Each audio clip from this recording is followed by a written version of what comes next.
Live Bible questions and answers program. What kind of Bible question do you have? What subject is of concern to you? Well, this is a program designed to offer you the opportunity to call in and ask questions or comments relating to the Bible. Our host and Bible teacher, Chris McCann, will respond by going to the Bible, the infallible Word of God. Our program is hosted Monday through Friday from 9 to 10 p.m. Eastern Standard Time, and each Sunday from 1:30 to 3 p.m. Call our toll-free number at 833-548-0276. Again, that's 833-548-0276. Dial in our meeting ID, which is 872-192-5979 #. Bypass the participant ID by pressing pound. And once you're in, raise your hand to ask your question by pressing *9. When it's your turn to ask your question, dial *6 to unmute yourself. You can also join via Zoom video by going to ebiblefellowship.org and clicking the icon at the top. If you're calling in from another country, on our website, select the toll-free button at the top to find your country's number.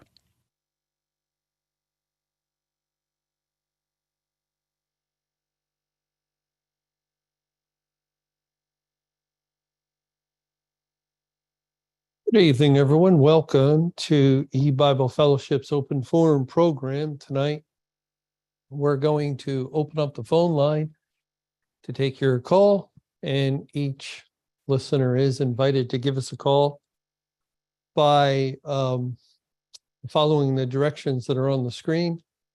And I'll try to respond to your Bible question by going to the Bible itself, as the Bible is the authority. It is the place we turn to for our answers when we have spiritual questions. Before that, I just want to mention again, Lord willing, this coming Christmas Day on December 25th, we'll have a Day in the Word program.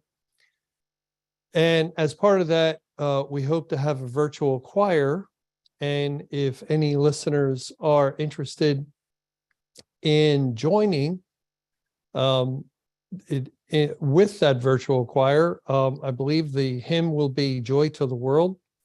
And you can write us at ebiblefellowship@juno.com to find out more information, how you can join, how you can record yourself, and someone will respond to you and get back to you and and help you to do this if you're interested in doing it. Now, the second thing that I want to discuss before we get started is there was a caller a couple of nights ago who had brought up a couple of verses about Ahijah, or actually Ahijah the prophet, in 1 Kings, 1 Kings in chapter 11. And one of the verses was verse 29. And it came to pass at that time, when Jereboam went out of Jerusalem, that the prophet Ahijah, the Shilonite, found him in the way, and he had clad himself with a new garment, and they two were alone in the field. And Ahijah caught the new garment that was on him and rent it in 12 pieces. And it continues. And then later he had called in with another verse in 2 Chronicles 13. 2 Chronicles 13, and I think he made the comment, does this help or shed light on what he was asking about Ahijah the prophet?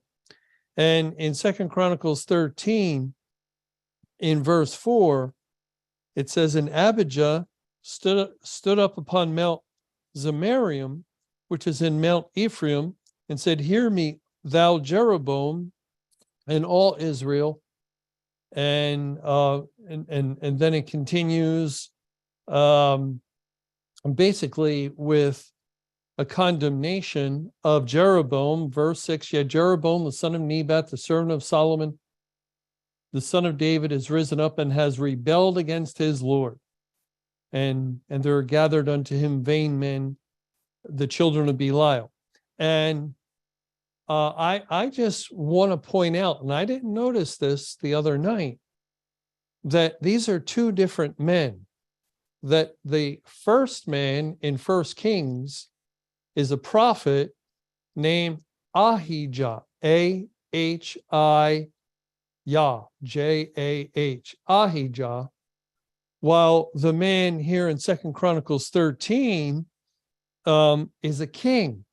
In verse 1, it says, now in the 18th year of King Jeroboam began Abijah to reign over Judah. Abijah is spelled A-B-I. It's identical, except with the prophet, except he has an H and the king has a B. So they're two different men. And this is happening years later, many years later, because it's the 18th year of Jeroboam. And so I'm not sure if the caller was thinking it was the same man, the prophet in both cases. I know when I heard when this verse was first read, that was my first thought. Well, here's the prophet apparently adding to what he had said earlier, and that's not the case. It is a completely different individual. Okay, well, I just wanted to point that out. If you have a question, again, give us a call. And now we'll go to the first person on the phone tonight. Welcome to our program. Please go ahead with your call.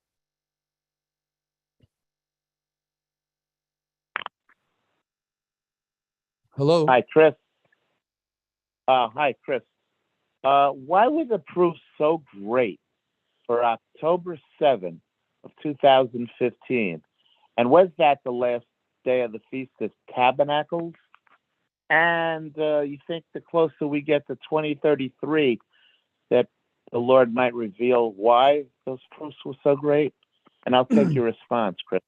Yeah. So the question is, why were the proofs so great for October 7th, 2015? And I thought they were very good at the time. And that's why for a couple of years, I guess, maybe a year and a half, 2 years, I was saying there's a strong likelihood that will be the end of the world. And there were three main things that I remember. One is 1600 days, and I thought that the 1600 furlong reference from Revelation 14 in the context of Judgment Day, that was a spiritual figure pointing to days from May 21, 2011, and October 7th, 2015 was 1600 days from October 21 in the year 2011. And then also 1600 days, if you were to break it down, is 40 times 40. And that is highly significant, especially as we realize that we're going through, since May 21, 2011, a severe time of testing. And so here is testing multiplied, and that made an impression on me. And the third thing was, the third major thing that I saw was that October 7th, 2015 was the last day of the Feast of Tabernacles. And so putting it all together, and on top of that, the Great Tribulation was 8,400 days. We were looking for the completion of,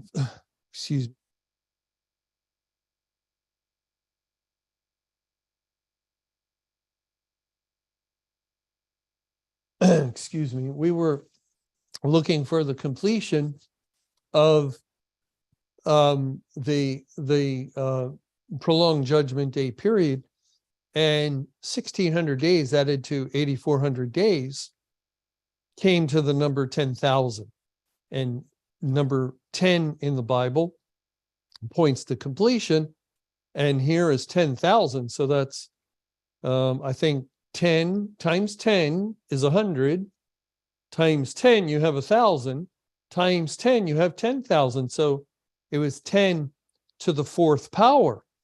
And that again made an impression on me, and I thought, well, this is a very good candidate for the end of the world, and that's why I was saying there's a strong likelihood. I never said that it was definite that the end of the world's going to happen. That's not how at the time I was referring to it. I was saying strong likelihood, but I did think it was going to happen, and then it did not. And now in the years since, right after, I was disappointed and also troubled. I was troubled that, after May 21, 2011, not happening as we had expected and I had expected. And now this other date did not happen. And also, I was around for September 1994, and I was getting weary. To be honest, very weary. And I started praying and just talking with God. That's what prayer is. And saying, Lord, I don't want to put forth any more dates unless there is an abundance of biblical evidence, because I thought, these 3-4 things on top of all the information pointing to May 21, 2011 was sufficient. And I realized it was not sufficient. It's not enough to have 1, 2, 3, 4, timelines, whether they're days or years or whatever. It's not sufficient. There must be a stronger, much stronger amount of biblical evidence. This is what I was thinking at the time, before I am going to mention another date. And it wasn't too long. I don't know exactly how long when I started noticing 2033 and just thinking about it. And right away, of course, you see Christ went to the cross, 33 AD, 2033. you have 2,000 years. And then noticing the pattern, Jesus came the first time. He's born 7 BC, a Jubilee year, and 1994, a Jubilee year. And it's then also observing it's in the identical position, 1994 to 2033, as 7 BC was to 33 AD. And that really, made me curious and very interested in looking into it more, because that meant that the timeline from 1994 until 2033 was identical. It was identical to the first coming of Christ. And of course, we're looking for the second coming of Christ. And could it be that the Lord would follow the pattern established with his first coming? And then, notice the flood date, from the flood till 2033, 7,023 calendar years. And that rang a bell. that rang a big bell, because I mean that's one of the more common timelines that we saw in other areas where God goes to the fullness of a number in thousands of years and adds on a tribulation. For example, from creation to the flood, 6,023 years. From the flood to the cross in 33 AD, 5,023 calendar years. And now from the flood to 2033, 7,023 calendar years. That is, that is a big proof. That is a very major proof that 2033, putting together 2,000 years from Christ's death and resurrection, fitting the pattern of his first coming, and now to have that date. And then I noticed from creation to the cross in 33 AD was 11,046 calendar years, 11,045 actual years. And if you go from creation until 2033, you find again the pattern repeated, except not 11,000, but 13,000 years and 46 calendar years, and then 13,045 actual years. It's the identical timeline, except separated by 2,000 years. So now these are not playing around with days. Days can be significant, but these are major milestones in the biblical calendar of history that have already proven themselves to be correct, that we can lay out from creation to the flood, 6,023 years, judgment. It did happen. We can lay out from the flood to the cross, 5,023 calendar years, and Christ went to the cross. It did happen. And from creation to the cross, 11,045 or 46/45 years, it did happen. And all these dates that were fulfilled in their time are pointing to the year 2033 along in the same time pattern. It's following suit.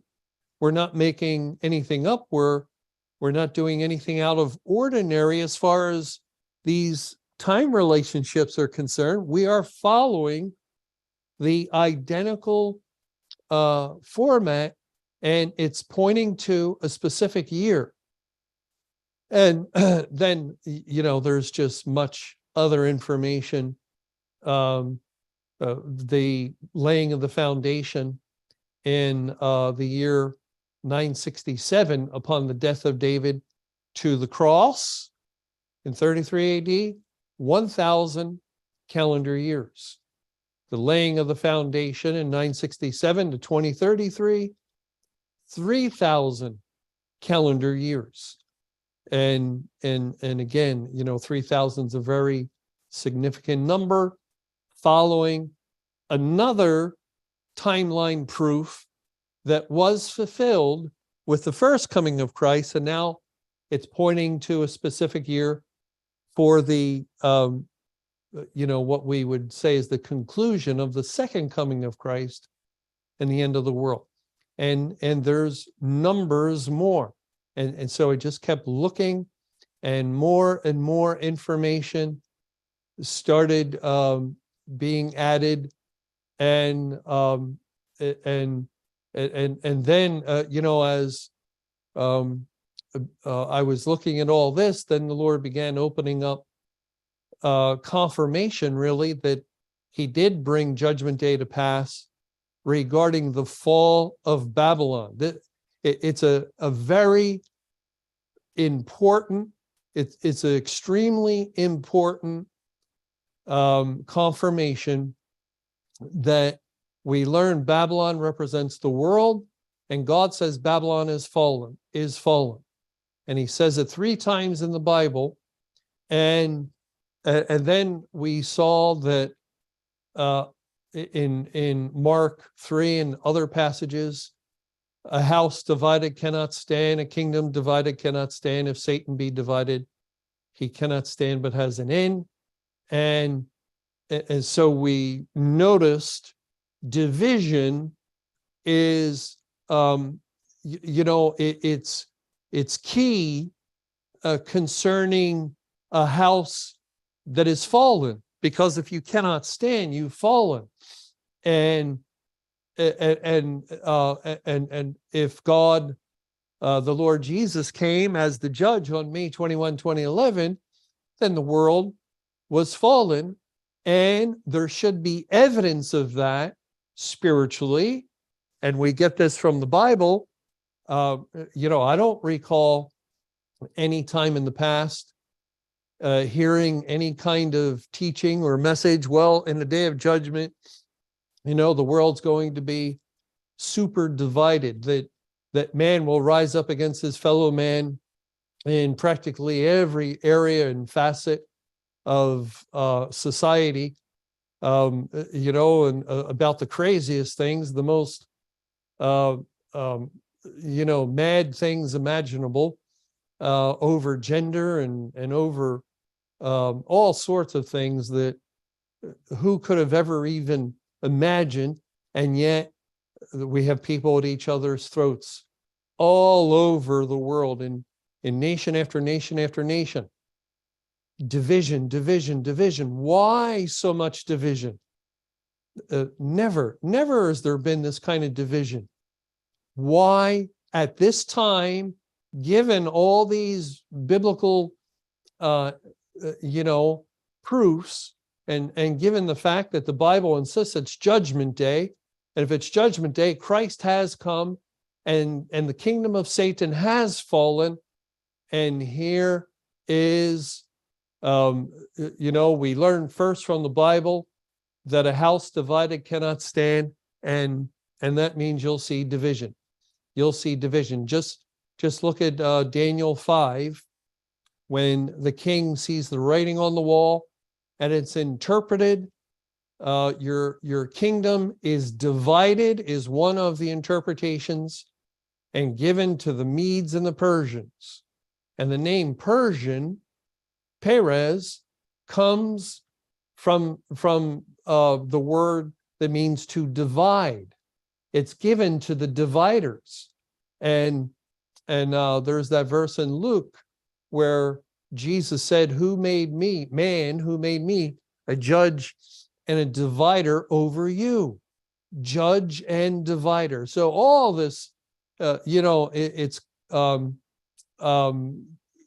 just gathering together, and it's not just timelines, but it is the madness of the world, the chaotic madness with the division. Everything is pointing to mankind rushing down the embankment like the swine in the account running into the lake, and to the very end of all things.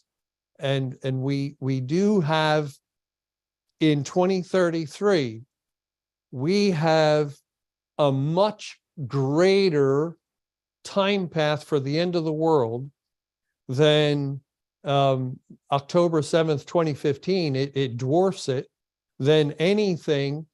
Going back, there were a number of time paths to 1994 that were good, but there was only really a few pointing to May 21, 2011, and yet God locked that in a different way. But I haven't seen a date stand out like 2033 has in all these years of looking at the Bible and looking at time paths. And that's why it's surprising when I hear someone say, well, they're they're on their third or fourth edition since May 21, 2011. They reach a date after adding so many days, and then they add some more days and some more days, and they're looking to 2026, 2027, 2028. And I look at the evidence, and it's nothing. It really is. You can point to any year and find 1, 2, 3, 4 different things, and these things are, relatively insignificant. And I understand, though, people would like this to end. They would like to go be with the Lord, and for the trouble of living in this world to come to a close, and because the die is gain, and to enter into glory and completion of our salvation. These are all glorious and wonderful things. And I think it may cause some people not to be as objective as they should be when looking at a doctrine like a time path and looking at the biblical evidence. It's not even near anything to be compared with the biblical proofs for the year 2033. But I'm not saying that's definite, and I try to be very careful whenever I bring it up and say there is much biblical evidence pointing to the end of the world in 2033. That's normally how I try to phrase it, because that is a fact. And if 2033 were to come and go, and 2034 comes after that, and we're still here, it would still be a fact that there was much biblical evidence pointing to the year 2033. That's just a factual statement. And I'm not saying that much biblical evidence guarantees anything.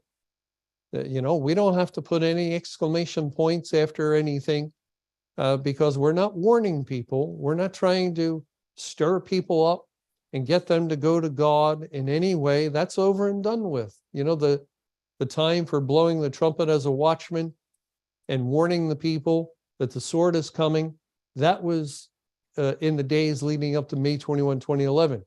Right now, we're just looking for the completion of the prolonged Judgment Day period, and again, looking objectively at the evidence. There is, the truth is, much biblical evidence pointing to that particular year. But thank you for calling and sharing.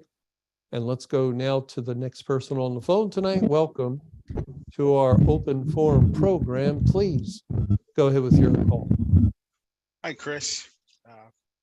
What a blessing it is to have the new open forum program. I'm very thankful that I can pose this question.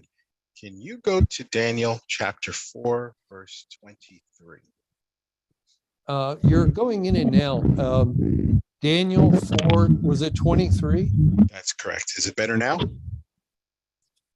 Yeah. Okay, Daniel 4,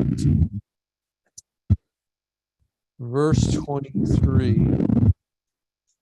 And whereas the king saw a watcher and a holy one coming down from heaven, and saying, hew the tree down and destroy it, yet leave the stump of the roots thereof in the earth, even with a band of iron and brass, and the tender grass of the field, and let it be wet with the dew of heaven, and let his portion be with the beasts of the field, till 7 times pass over him.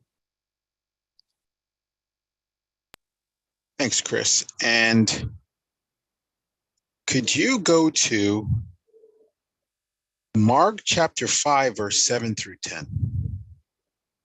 Okay, Mark 5, verse 7. And let me begin in verse 6. But when he saw Jesus afar off, he ran and worshipped him, and cried with a loud voice and said, "What have I to do with thee, Jesus?" Can we mute the caller until I read the passage? We're getting a lot of background noise. When he saw Jesus afar off, he ran and worshipped him and cried with a loud voice and said, "What have I to do with thee, Jesus, thou Son of the Most High God? I adjure thee by God that thou torment me not." For he said unto him, "Come out of the man, thou unclean spirit." And he asked him, "What is thy name?" And he answered, saying, "My name is Legion, for we are many." And he besought him much that he would not send them away out of the country. Thanks, Chris. And finally, Daniel chapter 4, verse 25.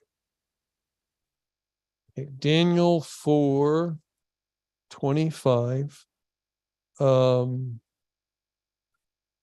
That they shall drive thee from men, and thy dwelling shall be with the beasts of the field, and they shall make thee to eat grass as oxen, and they shall wet thee with the dew of heaven, and 7 times shall pass over thee, till thou know that the Most High ruleth in the kingdom of men, and giveth it to whomsoever he will.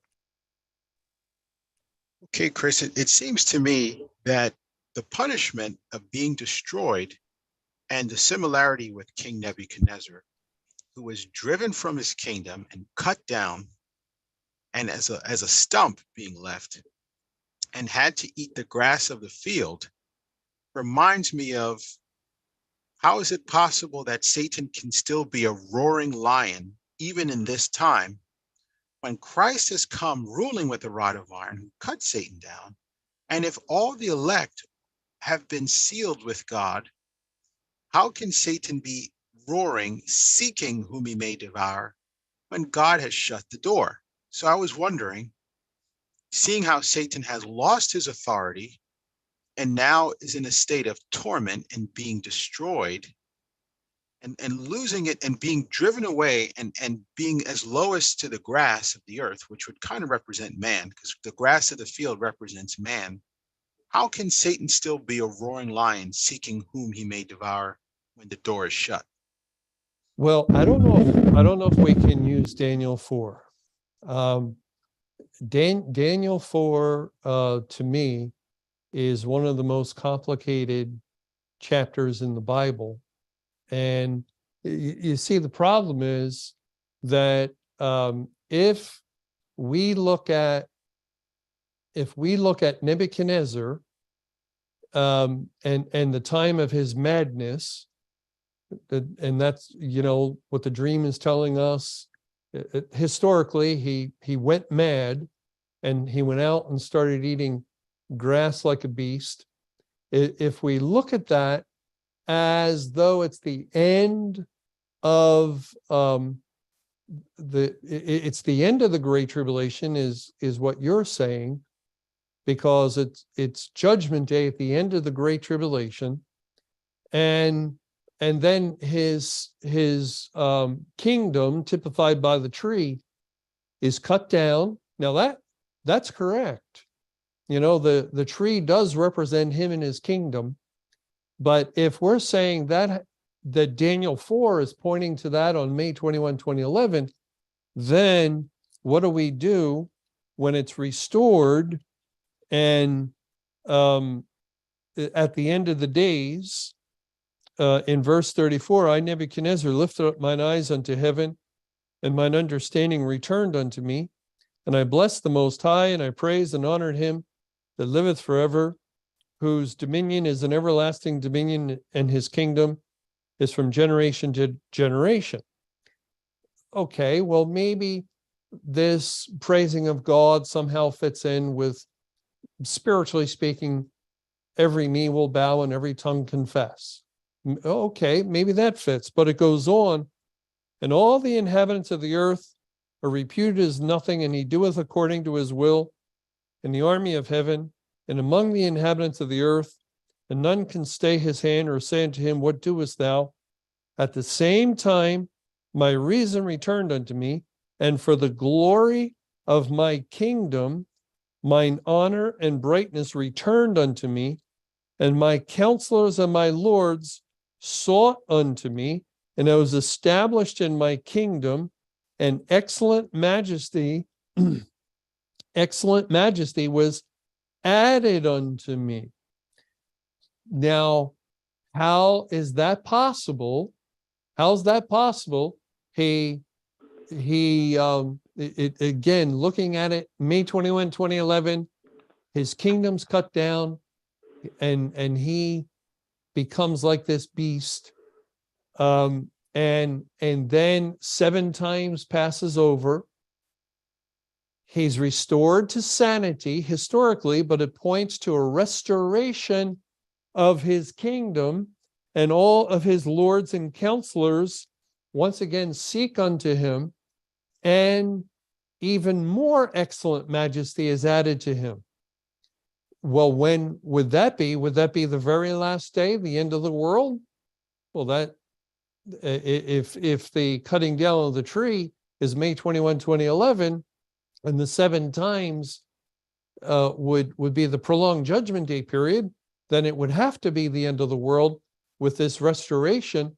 And how is his kingdom going to be restored when God's plan is to burn it up with a Correct. with a fiery with a fervent heat? Correct. It doesn't fit. It doesn't I fit. was Now, Mr. Camping, excuse me, I'll let you after I say this, because a caller the other day brought up one of Mr. Camping's studies in his Hebrews Bible study, study number 426. Actually, it's a series. 427 spoke of it, and also in 428, which I haven't listened to yet, but I did listen to 426 and 27.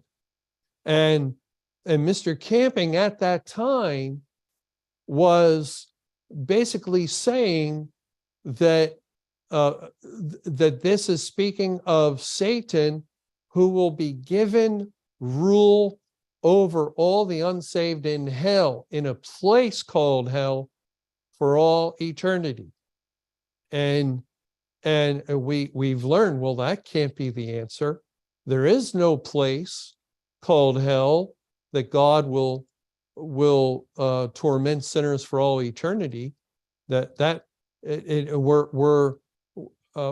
don't have that kind of solution, because we know that God's punishment is limited to these days after that tribulation, that the biblical evidence is pointing to completing in the year 2033. So you see, it's a dead end, or at least it's an end we don't have understanding to. Now, as far as the swine in Mark 5, when Christ went to the cross, that was a death blow to Satan, and he came under the wrath of God. He entered into the condition of hell, which is why Revelation 20 tells us that the angel, who was Christ, with a chain in his hand, bound him and threw him into the bottomless pit for 1,000 years. And also in 2 Peter 2, it's not just Satan, I believe, but God tells us in 2 Peter 2, in verse 4, for if God spared not the angels that sin, but cast them down to hell, and delivered them into chains of darkness to be reserved unto judgment. The about 2,000 swine go down into the lake. The lake would typify hell, and they're drowned. So over the entire New Testament era, from the cross in 33 AD, it's about 2,000 years, and all the fallen angels are in the condition of hell, all the way up until Judgment Day. They've been reserved in that condition of hell, and the condition of hell is to be under the wrath of God with no hope, and that was their condition, because it was proven at the cross that the Lord Jesus took upon him the seed of Abraham, and not any identification with angelic beings, which guaranteed their eternal death. And so they remain in that condition of hell all the way up until the official day of judgment, and then God begins the process of final elimination of the angels and mankind, all who have rebelled against them. I don't think it ties in with this prolonged Judgment Day period, where just giving us the indicator that the final judgment will come about 2,000 years from 33 AD, and it did, as the year 2011 is not exactly 2,000 years, as 2033 is, but the judgment started in 2011. It's about 2,000 years, and then the fallen angels began to officially, as God began pouring out His wrath, come under the wrath of God. So, Chris, if you could, and the reason why I think this might, and I appreciate those verses. I think you're absolutely right, but I have one retort. In verse 19, if you could read verse 19. Daniel 19. 4? Yes, sir. And Okay. if you could read verse 27 afterwards, and then I'll make a comment. Daniel 4:19. Then Daniel, whose name was Belteshazzar, was astonished for 1 hour, and his thoughts troubled him.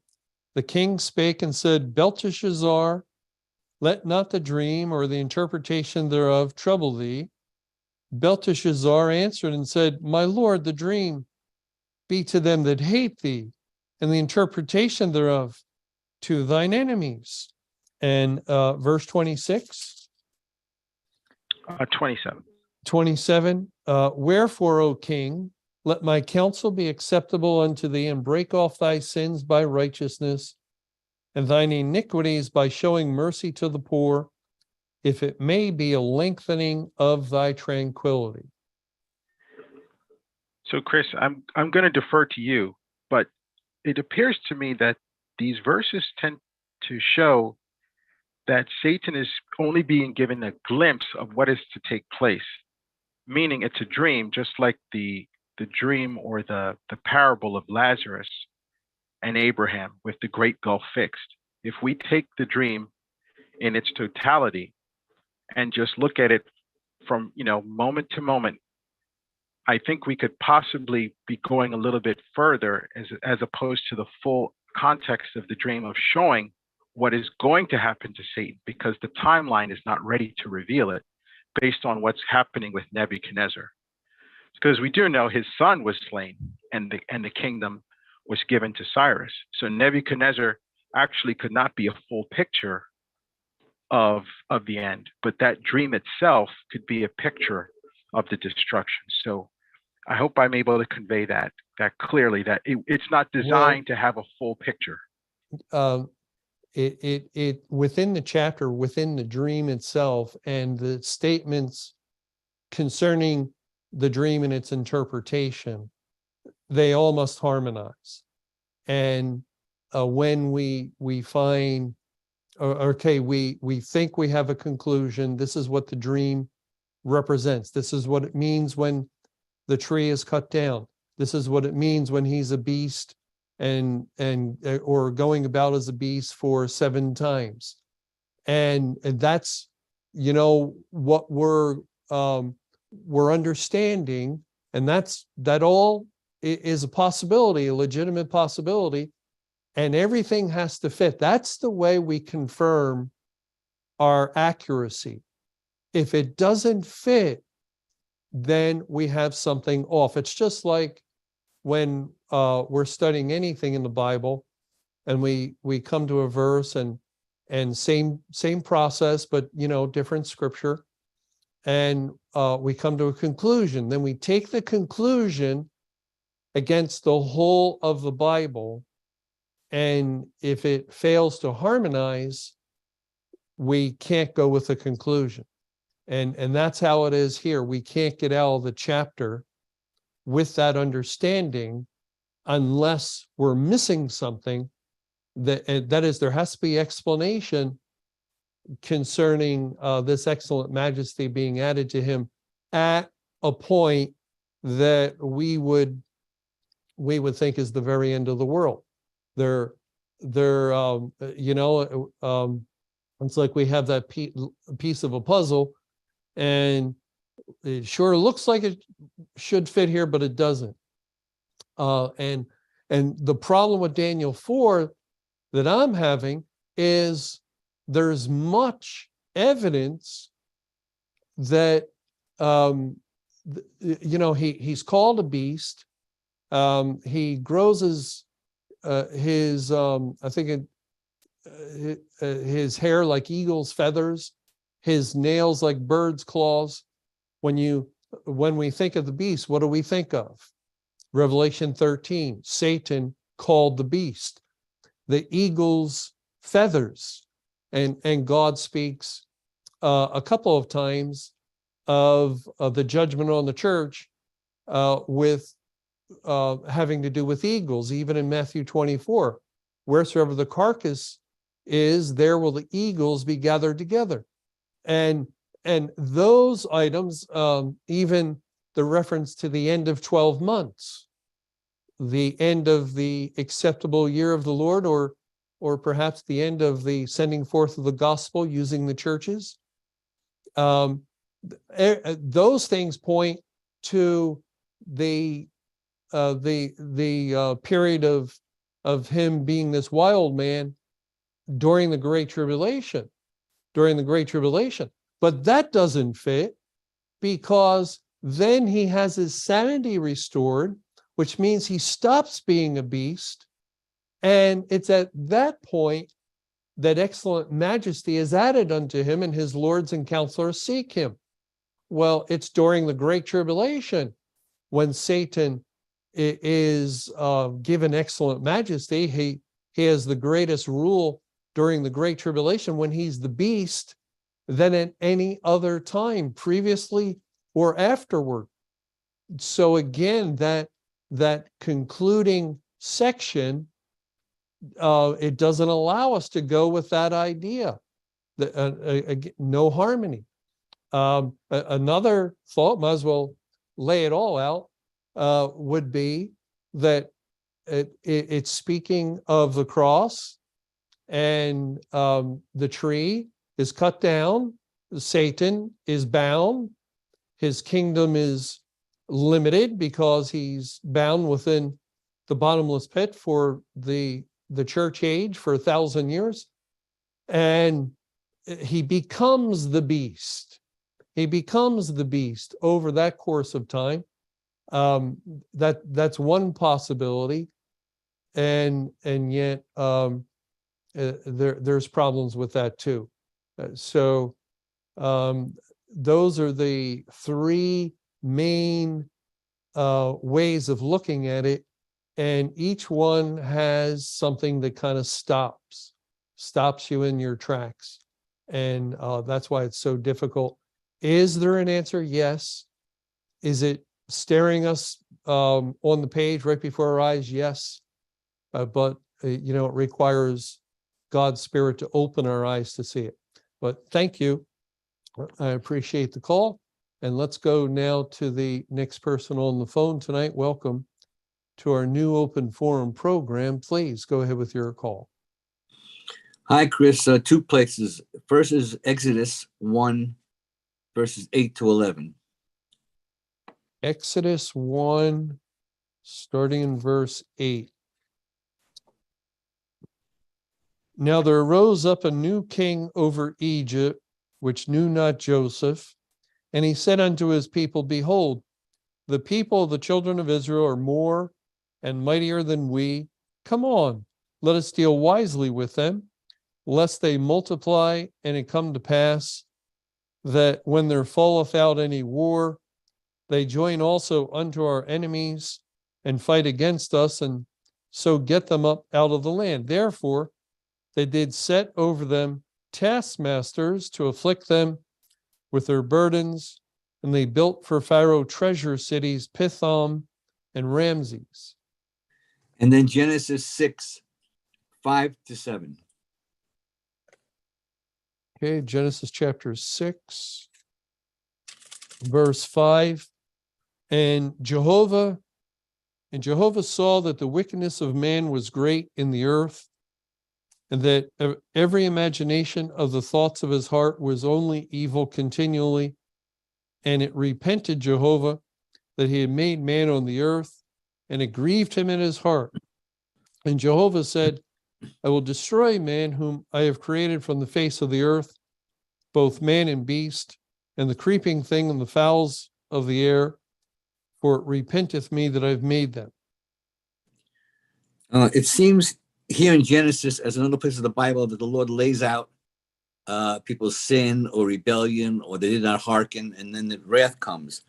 But here in Exodus, it doesn't. It seems like this one line about, now there arose up an 8. Now there arose up a new king of Egypt, which knew not Joseph. Then the whole wrath started on the Israelites. It's just written differently. I was curious, like the other places, like the Tower of Babel, he laid out what the problems were, and then carrying away Babylon, he laid out what the problems were. It seems like it always laid out the problems were, and then there's wrath. But here it's different. So I was curious what you thought about that.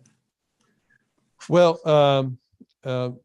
yeah, they were in Egypt a long time, 430 years, and for the first, well, we don't know exactly how long. Well, yeah, we would. 1877 they went in, and Joseph died in the year 1806 BC, and at the age of 110. And so probably for the lifespan of Joseph, there was nothing major as far as affliction of the Israelites, but it began, they were afflicted 400 years.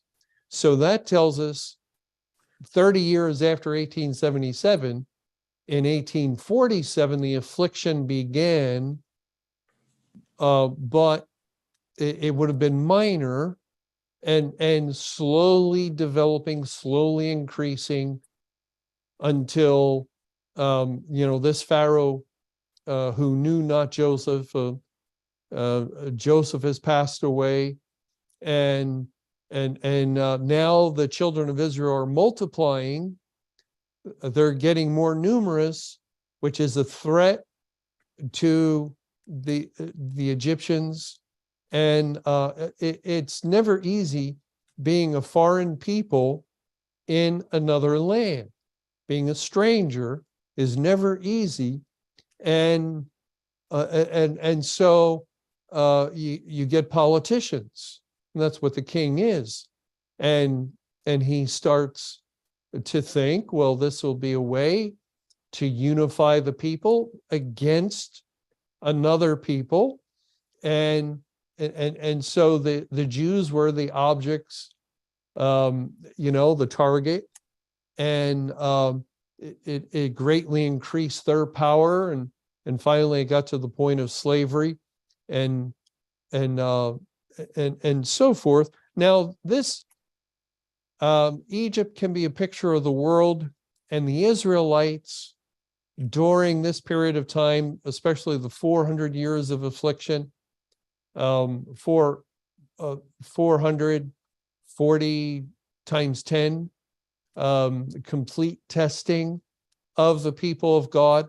And it's really typifying the elect's experience in the world over the course of time, and also in the number 400, or you could do 4 times 100, you have universality with the number 4, complete universality, the elect's life experience in this world, and what has been the experience of God's elect children throughout the whole history of the world. In the world, you will have tribulation. That's normative. That's to be expected at any time. You will have tribulation because we are strangers in this world. We do not fit. We have been taken out of the world. God has chosen us, and he has made it so we are not of the world, and that it becomes evident. People begin to notice eventually that this guy's a little strange, an oddball, because he doesn't want to drink. He doesn't want to do this on Sunday or that on Sunday. He doesn't even curse, and he's a stickler for the truth.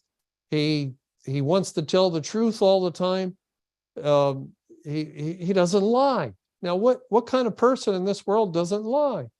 And all these things combined over time begins to make an impression on those around us, in our family, in our among our friends, in our neighborhood, with our neighbors, at the workplace.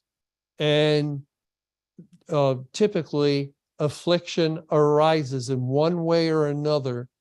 And that's what's going on in Egypt. It's really picturing the experience of God's elect in the world over the course of time, all the way up until a final big deliverance, a great deliverance out of Egypt, where all Israel is delivered and brought out. And then there's a great judgment upon Pharaoh and the Egyptians, who, Pharaoh, who had kept us as slaves, as bondmen. And Egypt is called the house of bondage many times in the Bible. And so it's that dark dungeon, that dark kingdom of Satan, Pharaoh representing Satan, and the army of Pharaoh, his emissaries. And there's the great deliverance, and then there's the great judgment on them when they drown in the Red Sea. So it really is a very broad spiritual picture that points to God completing his salvation of his elect. And the Jubilee year, I think, of 1994, which in the Jubilee, it's proclamation to let the captives go free, proclaim liberty to the captives in the Jubilee year. And that fits in with this deliverance of all Israel from Egypt. So there is the plaguing of Israel that points to God's wrath and judgment. That comes near the time of the deliverance. God wasn't plaguing them, for the majority, for 429 years out of the 430, and then finally he does plague them. So that points to the wrath of God and the simultaneous deliverance of the captives. So there's just so much there. It's hard to narrow it down and say, now this is the one spiritual picture. I think it's just all kinds of spiritual pictures that we can learn from the Exodus account. But thank you for calling and bringing up those verses. And I would like to thank everyone for joining us tonight. We have come to the end of our time. Lord willing, we'll have another open forum program this Sunday afternoon at 1:30 p.m. Eastern. And I hope you can join us then. But for now, may you have a good night, and may the Lord's perfect will be done. Thanks again for joining us for eBible Fellowship's live open forum program. We invite you to call us with your Bible questions Monday through Friday evenings beginning at 9 p.m. Eastern. Thanks for being with us. Have a blessed evening.